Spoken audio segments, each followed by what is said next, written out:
Hello everybody! It's Christmas Eve, and so my Christmas gift to you is some ladder match analysis of a game that happened yesterday. So I'm going to go through what people are doing right, doing wrong, and why certain things happen the way they do.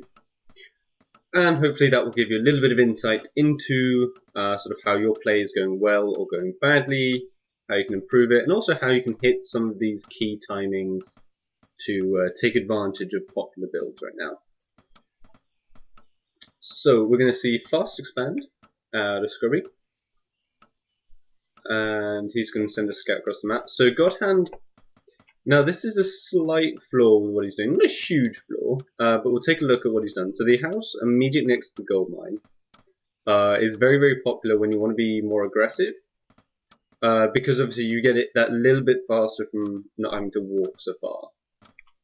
The only downside of what he's done here is because you built the house and then walked over and built the barracks, you slow it down by about another 3-4 seconds, whereas you could send a different worker over and set up your barracks wherever you want it.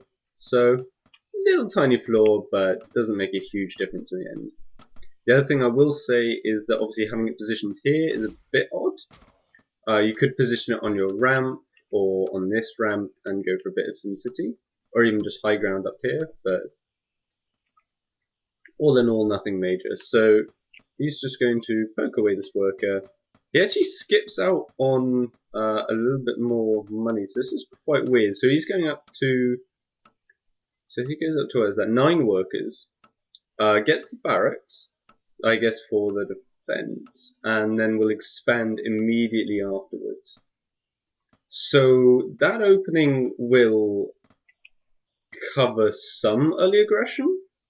Like, it's not going to allow run-bys, but realistically, you just spent about, 275 gold on the house, on the barracks, and it really, really didn't achieve much.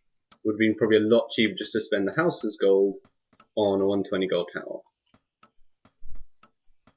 Because you can see, this economy is already up and running way before Godhand's is.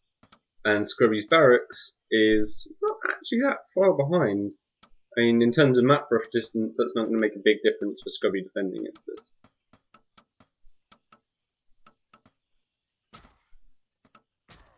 Now, interesting to note here is Scrubby is actually throwing down a tower as well. So normally you'd want this a bit earlier, but the reason this happened is because Scrubby went for the Fast Expand house barracks build,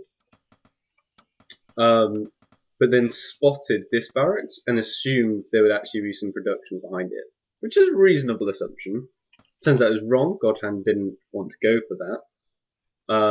But that, I assume, is what the tower is for, and I'm hoping he'll leave almost complete. No? Okay, that's complete. So, that's another trick I'll talk about in a second. So Godhand doesn't actually split the workers between bases. That's going to cut into the economy a lot.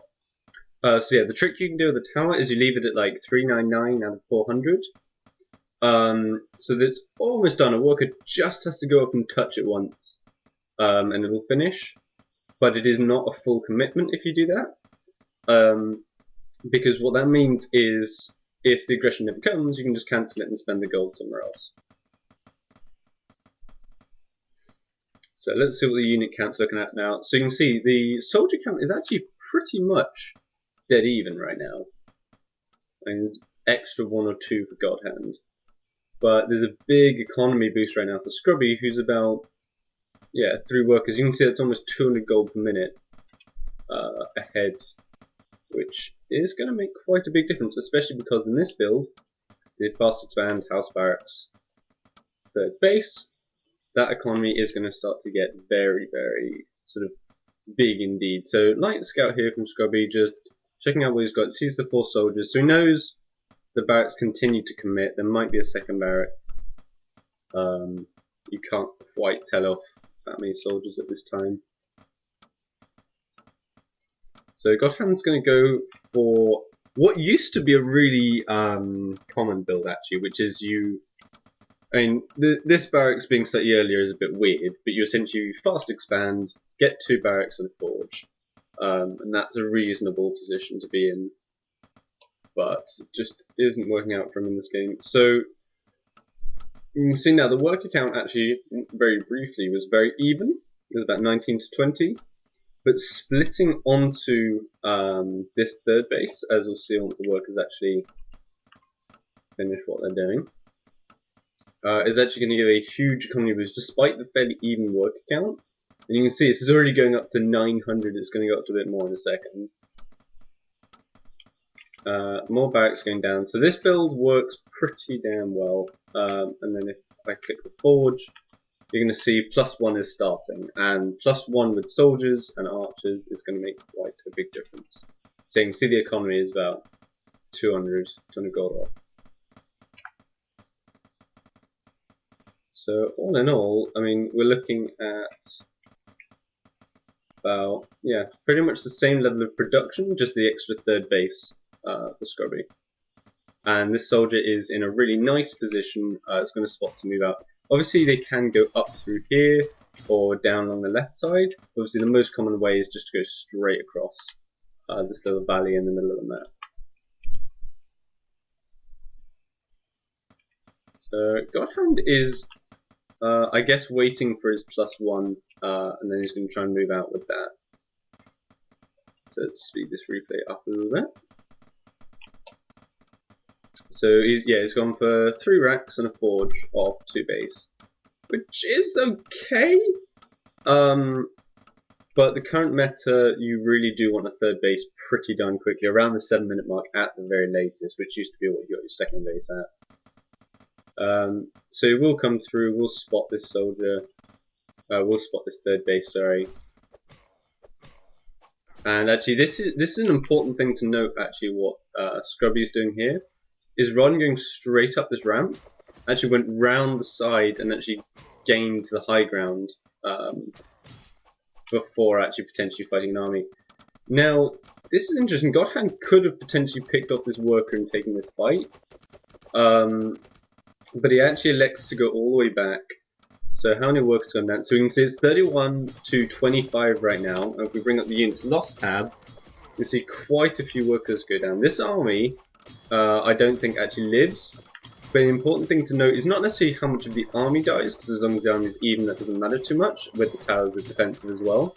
You can see kiting back, kiting back, kiting back. And actually 7 workers went down, which is a pretty big deal considering Scrubby was already ahead. Oh, doesn't get the last archer. But at the same time, reinforcements came in, brought this castle down to half health. The economy is, the workers are all not mining.